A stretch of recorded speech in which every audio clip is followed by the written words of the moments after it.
الحمد لله نحمده ونستعينه ونستغفره ونؤمن به ونتوكل عليه ونعوذ بالله من شرور أنفسنا ومن سيئات أعمالنا من يهده الله فلا مضل له ومن يضلله فلا هادي له ونشهد أن لا إله إلا الله وحده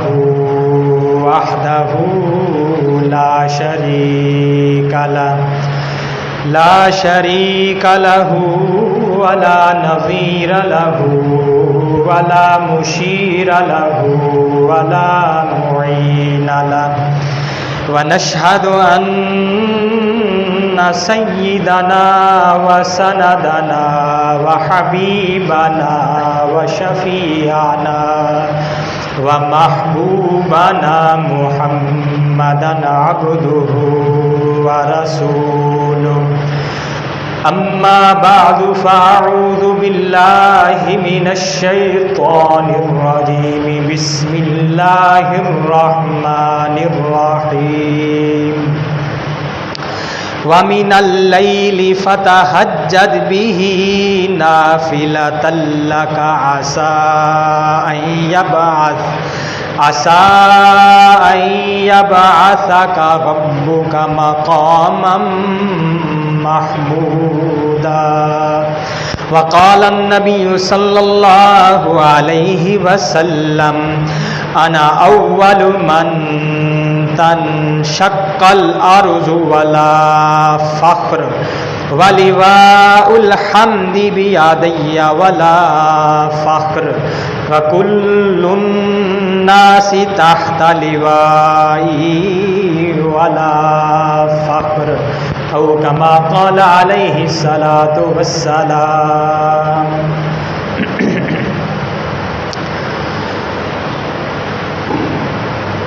محترم بزرگوں، بھائیوں، ربیع الثانی کا مہینہ شروع ہے. پچھلا مہینہ ربیع الاول کا تھا، یہ مہینہ ربیع الثانی کا ہے. یہ بھی بہار کا ہی موسم ہے. آج جو میں آپ کے سامنے کچھ عرض کروں گا وہ یہ ہے کہ جیسے اللہ تعالیٰ نے اپنے حبیب کو دنیا میں اعزازات سے نوازا، آپ کو مقام اور مرتبہ عطا فرمایا، آپ کو انعامات سے نوازا، آخرت میں بھی اللہ تعالیٰ اپنے پیارے حبیب کو اعزازات سے، انعامات سے نوازیں گے. وہ کیا کیا اعزازات ہوں گے، کیا کیا انعامات ہوں گے، وہ میں آج آپ کے سامنے کچھ عرض کروں گا، بیان کروں گا. نبی کریم صلی اللہ علیہ وآلہ وسلم فرماتے ہیں انا اول من تنشق الارض ولا فخر، کہ اللہ تعالی مجھے آخرت میں بھی انعامات سے، اعزازات سے نوازیں گے. ان میں سے ایک اعزاز، انعام یہ ہوگا کہ سب سے پہلے میں قبر سے اٹھایا جاؤں گا. ایک روایت میں الفاظ آتے ہیں ایک مرتبہ آپ کے دائیں جانب ابو بکر صدیق رضی اللہ تعالی عنہ تھے اور آپ کی بائیں جانب حضرت عمر فاروق رضی اللہ تعالی عنہ تھے. ان دونوں کے اوپر یوں آپ نے اپنے ہاتھوں کو رکھا ہوا تھا ایسے. آپ نے فرمایا کہ ہماری یہ جو حالت جو تم دیکھ رہے ہو، ہاکذا